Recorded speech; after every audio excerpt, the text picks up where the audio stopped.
Di pinggiran kota kecil di Jawa Timur, terdapat sebuah perkampungan kumuh yang nyaris terlupakan oleh pembangunan. Disitulah tinggal seorang anak lelaki berusia 11 tahun bernama Dika. Tubuhnya kurus kering, kulitnya legam terbakar matahari, dan matanya menyimpan duka yang mendalam. Dika adalah seorang yatim piatu. Ayahnya meninggal karena kecelakaan saat sedang memulung di jalan tol, sedangkan ibunya wafat setahun kemudian akibat penyakit paru-paru yang tak pernah sempat diobati. Sejak itu, Dika hidup sebatang kara. Ia tinggal di sebuah gubuk reot yang nyaris rubuh, peninggalan dari orang tuanya. Setiap hari, ia berjalan kaki menyusuri jalan-jalan kota, membawa karung besar di punggungnya, mencari plastik, botol bekas, dan apapun yang bisa dijual demi menyambung hidup. Warga sekitar mengenalnya, tapi sedikit yang peduli. Sebagian besar hanya melihatnya sebagai anak pemulung kotor yang membuat lingkungan terlihat buruk. Hanya Bu Murni, penjual sayur di ujung gang, yang sesekali memberi Dika seplastik nasi dan lauk sederhana. Namun, Dika tak pernah meminta. Ia lebih sering menunduk dan menghindar, takut menyusahkan orang lain.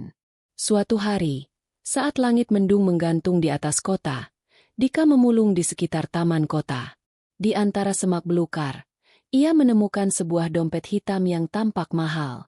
Dengan tangan gemetar, Dika membuka dompet itu dan menemukan beberapa lembar uang 100.000, kartu-kartu ATM, dan KTP milik seorang pejabat daerah. Hati kecil Dika bergolak. Ia tahu uang itu bisa membuatnya makan enak selama berminggu-minggu. Namun, kenangan akan didikan ibunya kembali membayang. Ibunya pernah berkata, "Nak, jangan pernah ambil yang bukan hakmu. Sekalipun kita miskin, kita masih punya harga diri." Dengan langkah pelan, Dika mendatangi pos keamanan taman dan menyerahkan dompet itu kepada satpam yang berjaga. Satpam itu sempat heran, lalu mengangguk dan berjanji akan mengembalikannya kepada pemiliknya. Namun, yang tidak diketahui Dika, sang satpam justru menyimpan dompet itu untuk dirinya sendiri. Malam itu, Dika tidur dengan perut lapar. Ia hanya sempat makan satu buah pisang yang ia temukan di tong sampah. Tapi ia tidur dengan hati tenang. Ia yakin Allah melihat perbuatannya.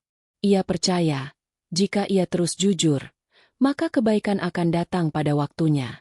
Namun tak disangka, besok paginya, nasib malang justru menimpa Dika. Ia dituduh mencuri dompet oleh warga yang diprovokasi oleh satpam tersebut. Tak ada yang membela. Mereka menyeret Dika ke tengah lapangan kosong di dekat kampung dan mengikatnya ke sebuah pohon besar yang sudah tua, sebagai bentuk hukuman atas tuduhan yang tak pernah ia lakukan.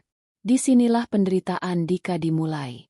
Diikat dengan tali tambang yang kasar, tubuh kurusnya tertelungkup lemah, diterpa hujan dan panas, tanpa makan, tanpa minum.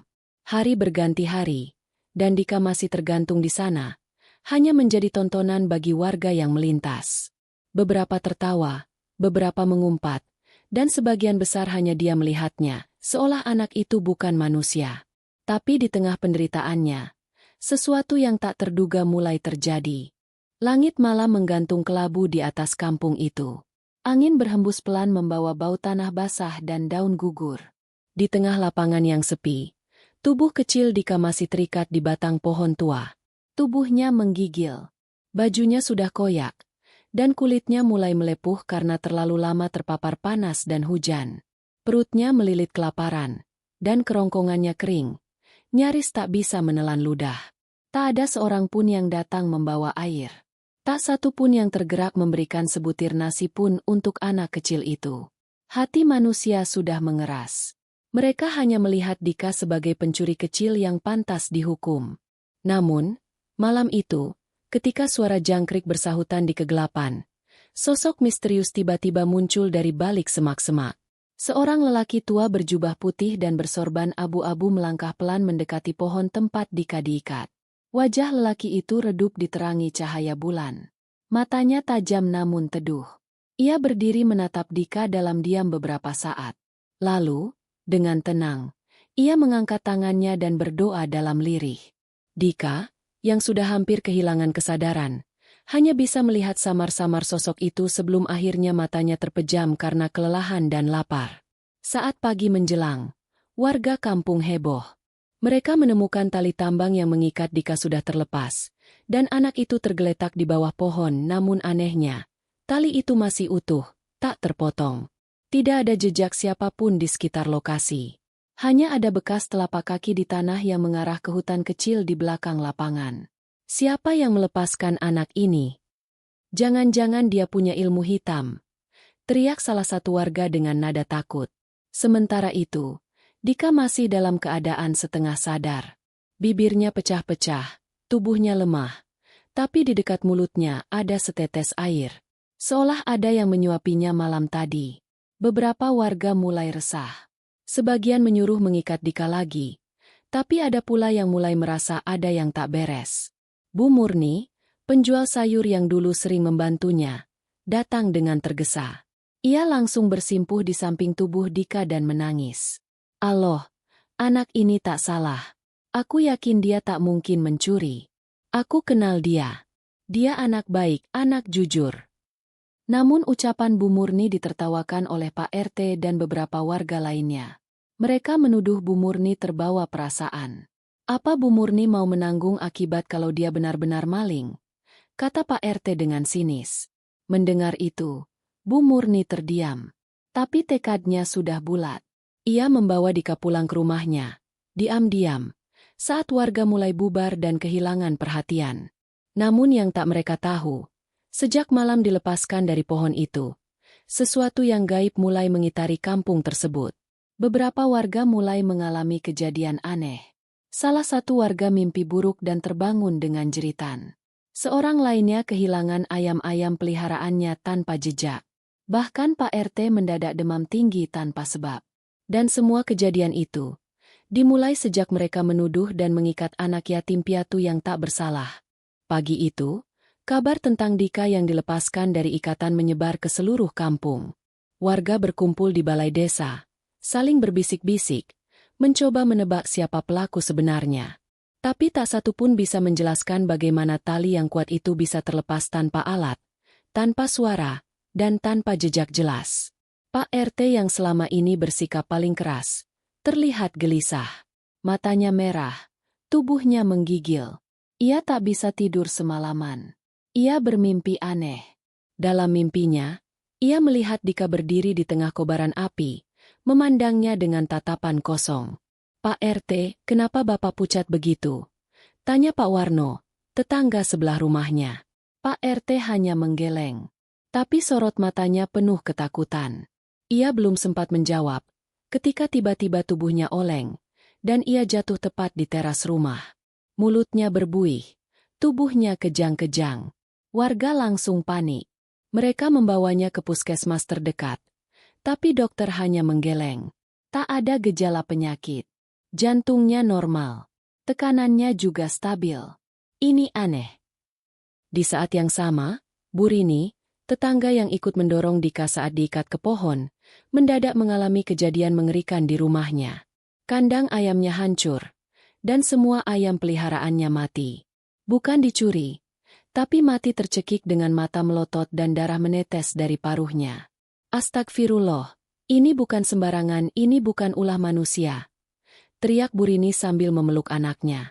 Sejak hari itu, satu persatu warga yang dulu menghina, memukul, dan menyiksa Dika mulai mengalami gangguan. Ada yang tiba-tiba kehilangan penglihatan. Ada pula yang mendengar suara anak kecil menangis di pojok rumah padahal rumahnya kosong. Namun, di balik semua itu, Dika mulai membaik. Di rumah Bu Murni, ia dirawat dengan kasih sayang. Setiap pagi diberi bubur hangat, tubuhnya dimandikan, dan luka-lukanya dibersihkan. Meski masih lemah, Dika mulai tersenyum. Tapi senyum itu menyimpan duka yang dalam. Ia tak mengerti mengapa dirinya diperlakukan sekejam itu. Padahal ia hanya duduk diam menatap makanan di warung. Tidak mencuri. Tidak meminta. Bu Murni menggenggam tangan Dika suatu malam. "Nak, sabarlah. Allah tak tidur. Kalau mereka berlaku zalim, balasannya akan datang dari langit. Mu hanya perlu bertahan." Dan benar saja, saat malam tiba, badai besar melanda kampung itu. Angin menderu, petir menyambar pohon-pohon. Atap rumah warga yang ikut menyiksa Dika beterbangan. Tapi anehnya, rumah Bu Murni tetap tenang, seolah dilindungi sesuatu yang tak terlihat. Esok harinya, kampung berubah mencekam. Banyak warga mulai takut. Mereka mulai membicarakan tentang kutukan anak yatim. Tapi belum semua sadar bahwa azab baru saja dimulai. Malam-malam di kampung itu tak lagi tenang seperti dulu.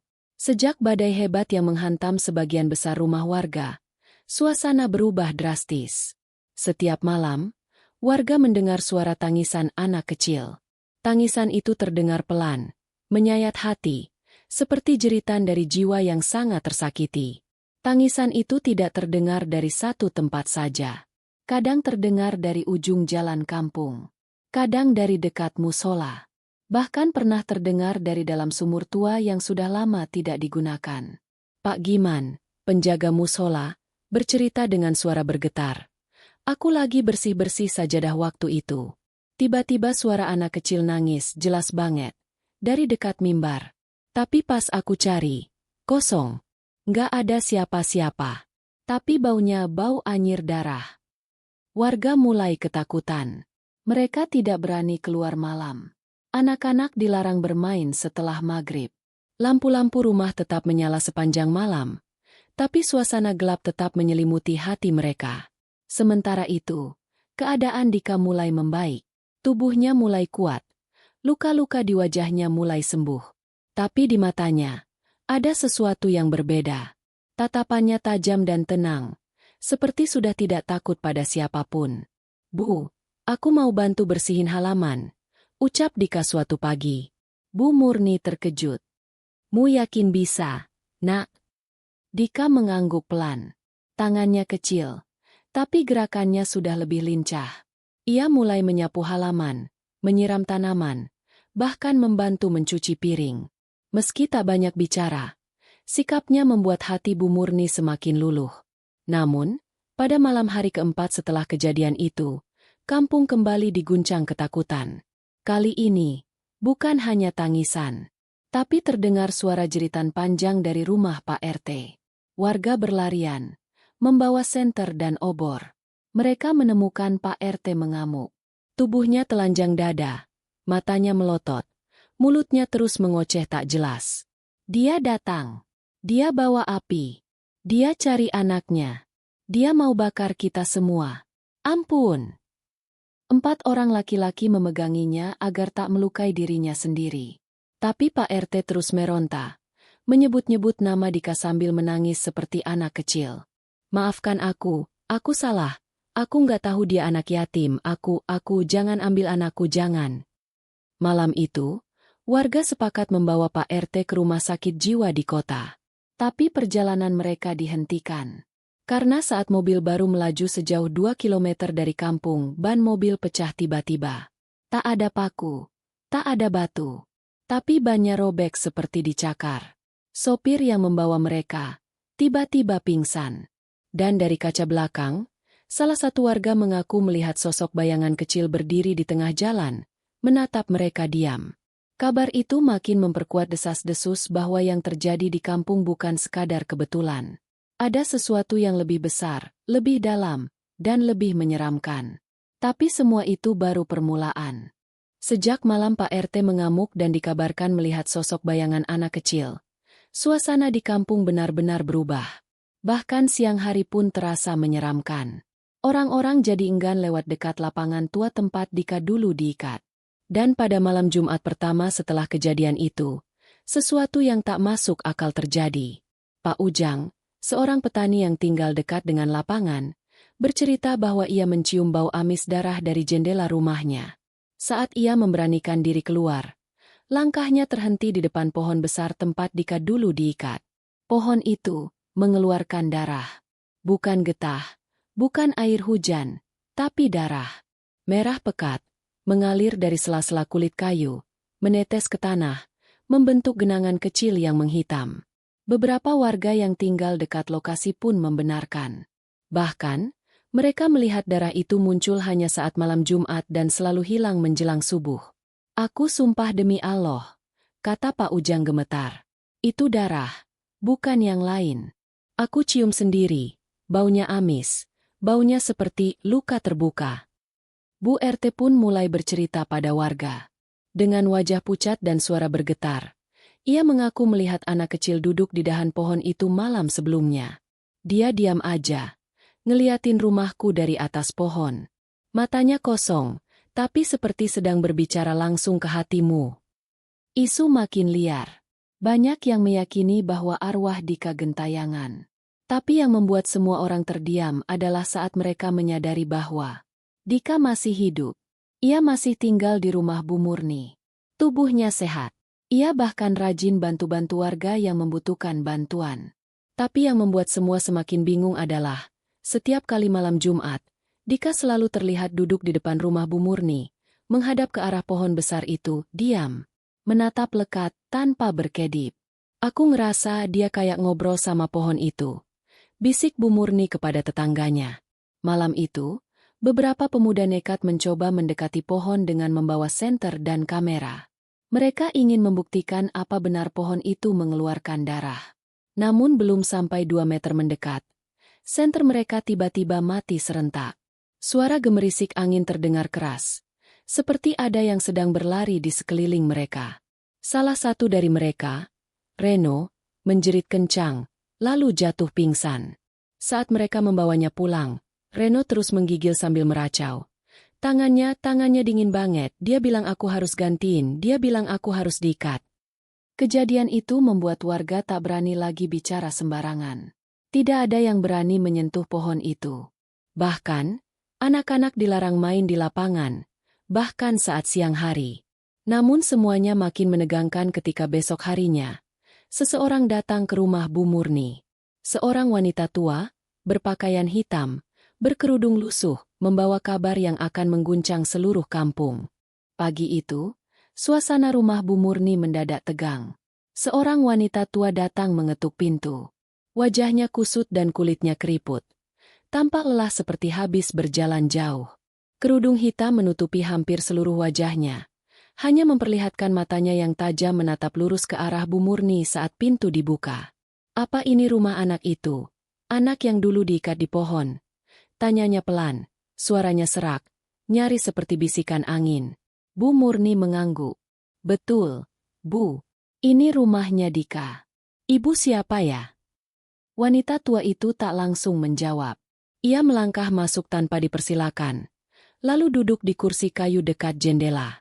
Napasnya berat. Matanya terus menatap langit-langit rumah seolah menyusun ingatan yang lama terkubur. Aku bukan siapa-siapa, katanya akhirnya. Tapi aku tahu tentang pohon itu. Dan aku tahu siapa sebenarnya anak itu. Perkataan itu langsung membuat Bu Murni tercekat. Ia duduk perlahan di samping wanita itu. Lalu memanggil Dika yang sedang di dapur untuk keluar. Begitu melihat Dika, wanita itu langsung menunduk, lalu menangis pelan. Suaranya lirih, namun penuh kepedihan. Aku kenal matamu. Nak, kau punya mata seperti dia. Seperti siapa, Bu? Tanya Bu Murni pelan. Wanita itu menatap lurus ke arah Dika. Ayahnya. Ayah anak ini bukan pemulung biasa. Dia adalah penjaga pohon itu. Tapi dia mengingkari sumpahnya. Suasana rumah mendadak mencekam. Angin kencang bertiup dari jendela meskipun hari itu tak mendung. Tirai kain tipis menari-nari. Seolah ada sesuatu yang ingin masuk. Wanita itu lalu membuka sedikit kerudungnya, memperlihatkan kalung kecil dengan liontin berbentuk bulir padi tua. Ini lambang dari para penjaga. Keluargaku menjaga pohon itu selama puluhan tahun. Tapi ayah anak ini, dia lari. Ia meninggalkan tugasnya karena ingin hidup bebas. Ia menoleh pada Dika yang kini terlihat bingung dan ketakutan.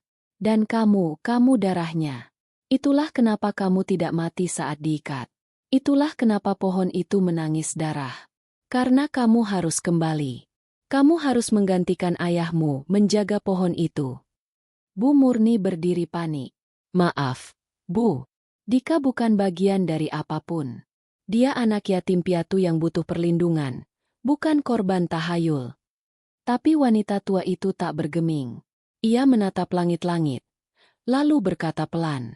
Jika dia tidak kembali ke pohon itu sebelum malam Jumat ketiga, pohon itu akan mengambil nyawa orang-orang yang pernah menyakitinya, termasuk anak-anak mereka. Seketika, wajah Bu Murni memucat. Ia teringat bahwa para warga yang dulu ikut menyiksa Dika kini mulai mengalami kejadian aneh. Anak Pak RT tiba-tiba jatuh dari tangga meskipun lantainya tidak licin. Cucu Bu Darmi tersedak air meskipun sedang tidak makan atau minum. Dan kini, ancaman itu makin nyata. Pilihannya hanya dua, kata wanita tua itu. Dika kembali dan mengambil tempat ayahnya. Atau kampung ini akan menjadi tumbal. Wanita itu pun berdiri, lalu melangkah keluar. Tapi sebelum pergi, ia menoleh sekali lagi pada Dika. Matanya basah. Kau kuat, nak. Lebih kuat dari yang kau kira. Dan ia pun menghilang, perlahan menuruni jalan tanah menuju ujung kampung. Namun malam itu, sebelum matahari benar-benar terbenam, sesuatu yang lebih mengerikan terjadi. Pak RT ditemukan tergeletak di depan pohon besar, dengan kedua tangan memegang lehernya sendiri, dan mulutnya berlumuran darah. Malam itu, seluruh warga kampung geger. Tubuh Pak RT ditemukan membiru, dengan kedua mata melotot dan tangan mencengkram leher sendiri, seolah dicekik oleh sesuatu yang tak kasat mata. Ia ditemukan tergeletak tepat di bawah pohon besar itu, tempat di mana Dika dulu diikat selama berhari-hari. Ini bukan kematian biasa, ucap Pak Ustadz dengan suara bergetar, saat melihat jenazah Pak RT yang sudah dibawa ke rumahnya. Ini seperti akibat kutukan. Kabar meninggalnya Pak RT menyebar seperti api dalam sekam. Ketakutan mulai menghantui warga kampung. Mereka mulai saling menyalahkan, saling curiga, dan saling mengingat dosa masa lalu. Sebab semua tahu, siapa saja yang ikut menyiksa Dika dulu, kini sedang menunggu gilirannya. Bu Darmi, yang dulu menyiram Dika dengan air sabun panas, kini tak berani keluar rumah. Ia menutup semua jendela, menyalakan puluhan lilin, dan menggantungkan ayat suci di setiap sudut rumahnya. Namun, malam itu, suara tangisan perempuan tua terdengar dari halaman rumahnya. Suara itu lirih, namun menusuk sampai ke tulang. Anak itu, anak itu, anak itu harus kembali. Tangisan itu berulang-ulang. Suara tersebut berasal dari arah pohon, namun terdengar jelas hingga ke dalam rumah. Di tempat lain, Bu Murni mulai menyusun rencana. Ia tak bisa diam melihat kampungnya dalam ketakutan. Apalagi Dika anak itu mulai pucat, sering terbangun malam dengan keringat dingin, dan bermimpi dirinya ditelan pohon besar. Aku takut, Bu, kata Dika suatu malam. Di mimpi itu, aku jalan sendirian ke hutan. Tapi ada yang narik aku dari dalam tanah.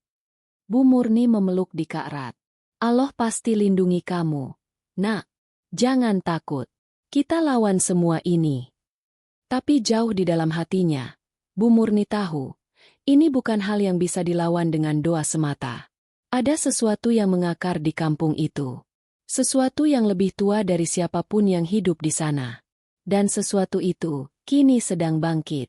Pagi harinya, langit kampung mendadak berubah kelam. Matahari tak muncul sejak subuh. Udara terasa berat. Pepohonan bergoyang meskipun tak ada angin. Pak Ustadz mengumpulkan warga di masjid. Ini bukan lagi soal Dika. Ini soal dosa kolektif kita semua. Kita pernah menyiksa anak kecil tanpa rasa kemanusiaan. Pohon itu hanya menampung amarahnya. Beberapa warga menangis. Mereka memohon ampun, beristighfar, dan mulai mengingat apa yang mereka perbuat dulu. Termasuk saat mereka menertawakan Dika yang kelaparan, atau saat membiarkannya digigit semut merah tanpa bantuan. Namun, saat mereka berdoa, terdengar suara ledakan kecil dari luar. Semua berlari keluar masjid. Di tengah jalan utama kampung, seekor kambing tergeletak dengan posisi sama seperti Pak RT, tangan menggenggam leher, dan mulut mengeluarkan darah hitam pekat. Kutukannya tidak hanya pada manusia, bisik Pak Ustadz pelan. Sore itu, wanita tua berkerudung hitam kembali muncul di rumah Bu Murni. Kali ini, ia membawa sebuah kotak kayu kecil. Tangannya gemetar saat menyerahkannya pada Dika. Ini, warisan ayahmu. Di dalamnya ada ikat kepala penjaga dan gelang akar pohon tua. Jika kamu pakai, maka kamu akan diakui, dan pohon itu takkan mengambil korban lagi. Dika menatap kotak itu dengan takut. Tapi di dalam dadanya, perasaan aneh mulai tumbuh. Seperti panggilan, seperti ada sesuatu yang mengikatnya pada pohon itu, pada nasib kampung, pada rahasia besar yang belum sepenuhnya terungkap. Namun sebelum malam tiba, kabar buruk datang lagi. Kali ini, anak Pak RW ditemukan tak sadarkan diri, dan tangannya penuh luka cakaran. Kampung itu benar-benar berada di ambang kehancuran. Malam semakin pekat. Langit yang kelam seperti menyimpan dendam lama yang belum selesai. Kabut perlahan turun menyelimuti kampung, menyusup ke sela-sela rumah warga, membawa hawa dingin yang menggigit tulang. Bu Murni menggenggam tangan Dika erat-erat. Sementara mata anak itu menatap kosong keluar jendela. Sesuatu memanggilnya. Suatu suara halus, namun kuat berasal dari arah pohon tua tempat dulu ia diikat. "Bu, aku harus ke sana malam ini," ucap Dika dengan suara pelan, namun tegas. "Tidak, Nak, jangan. Itu berbahaya. Kita bisa cari jalan lain," jawab Bu Murni cemas. Namun Dika hanya menggeleng perlahan. "Aku harus tahu siapa aku sebenarnya, dan kenapa semuanya terjadi." Bu Murni tak bisa menahan. Dengan linangan air mata, ia peluk Dika erat-erat. "Kalau begitu, Ibu ikut." Malam itu juga, mereka berjalan menuju pohon tua, menyusuri jalan setapak yang sunyi dan lembab.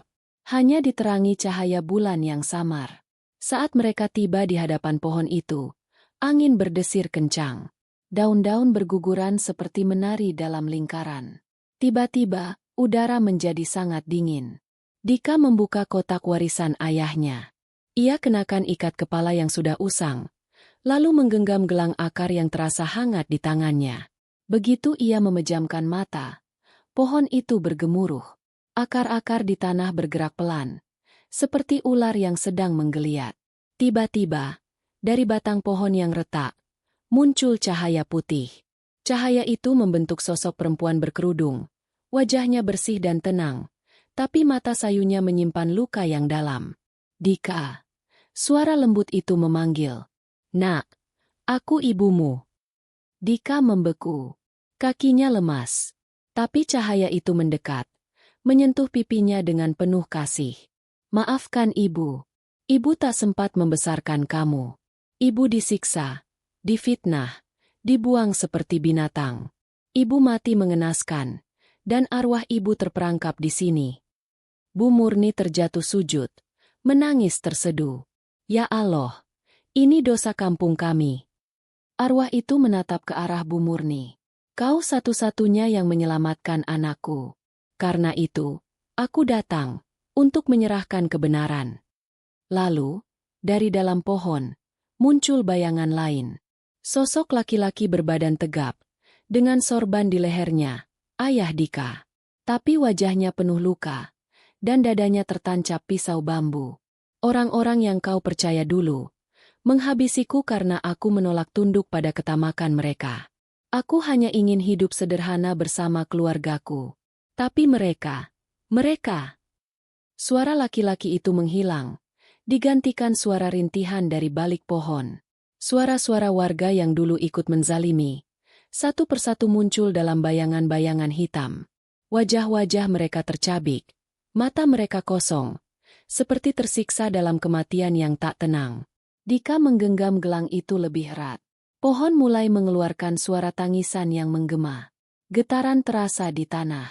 Tiba-tiba, tanah di sekitar pohon retak dan sebuah akar besar muncul, melingkar ke atas seperti tangan yang sedang menunjuk ke langit. Aku akan melindungi kampung ini. Aku akan jadi penjaganya. Tapi kalian harus bertobat," teriak Dika. Suaranya bergema sampai ke ujung kampung. Arwah ibunya tersenyum. Cahaya di sekeliling tubuhnya semakin terang. "Kini, aku bisa pergi dengan tenang." Dan dalam sekejap, sosok itu menghilang dalam sinar yang membubung ke langit. Pohon itu berhenti bergemuruh. Angin berhenti. Suasana menjadi hening dan damai. Bu Murni memeluk Dika, menitikan air mata haru dan lega. Kamu anak hebat. Nak, ibumu pasti bangga. Namun belum sempat mereka pulang, dari balik semak, muncullah seseorang. Tubuhnya kurus, wajahnya kotor, matanya penuh amarah dan keserakahan. Itu adalah Pak Sarman, orang terakhir yang dulu mengikat Dika di pohon. Ia menatap gelang di tangan Dika dengan sorot tajam. Kau, anak sialan, gelang itu milikku sekarang. Sinar bulan semakin redup, namun suasana masih dipenuhi ketegangan. Pak Sarman, dengan tubuh kurusnya yang penuh noda, berdiri di hadapan Dika dan Bu Murni. Matanya menyala-nyala penuh kebencian, seperti api yang siap menyambar siapa saja yang ada di depannya. Kau pikir dengan gelang itu, kau bisa menyingkirkan semua keburukan yang pernah terjadi? Teriak Pak Sarman, suaranya penuh amarah. Gelang itu milikku. Itu adalah warisan keluarga yang sudah seharusnya aku dapatkan. Dika berdiri tegak. Ia merasakan getaran yang kuat dari gelang itu, seolah-olah benda itu ingin melindunginya. Aku tak akan menyerahkan ini pada siapapun, Pak Sarman. Gelang ini adalah tanda pengorbanan orang tuaku, dan aku akan melindunginya sampai akhir hidupku. Pak Sarman tertawa sinis. Orang tuamu? Mereka sudah mati. Dan yang tersisa hanya kemarahan dan dendam.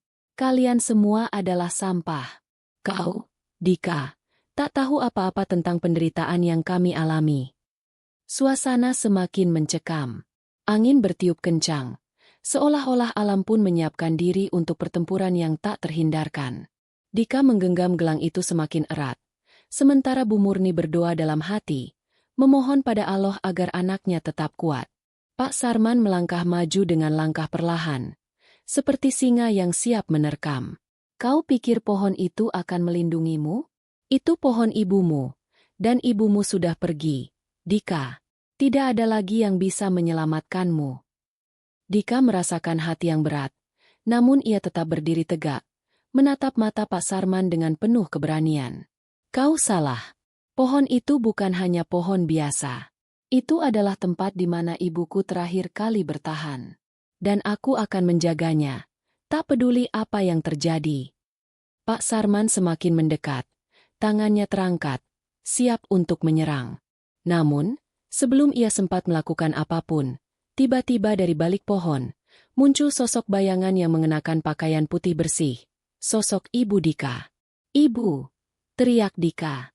Arwah Ibu Dika mengulurkan tangan. Cahaya terang membungkus tubuhnya, menambah kekuatan dan keteguhan pada Dika. Nak, jangan takut. Semua ini adalah ujian dari Allah. Kekuatanmu ada dalam hati yang tulus dan niat yang baik.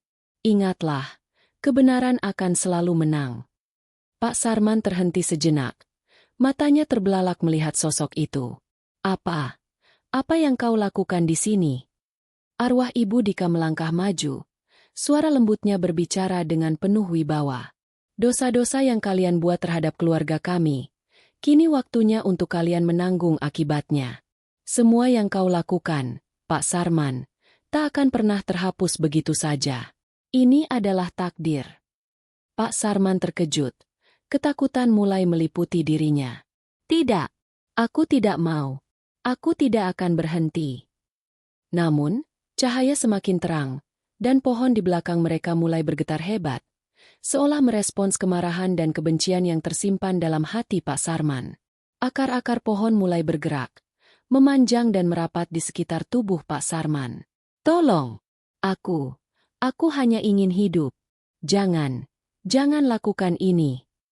Pak Sarman menjerit, berusaha melarikan diri, tapi akar pohon itu semakin kuat, melilit tubuhnya dengan erat. Dika merasa hatinya kosong. Namun ia tahu ini adalah jalan yang harus dilalui. Kebenaran harus ditegakkan, dan dosa harus mendapat balasan yang setimpal. Ini adalah akhir dari semua yang telah terjadi, Pak Sarman. Semua kebohonganmu, semua pengkhianatanmu. Dengan suara tegas, arwah Ibu Dika berkata, kini waktunya bagimu untuk menghadapi segala perbuatanmu. Dosa yang kau buat tak akan ada tempatnya lagi di dunia ini. Dan tak ada jalan untuk melarikan diri.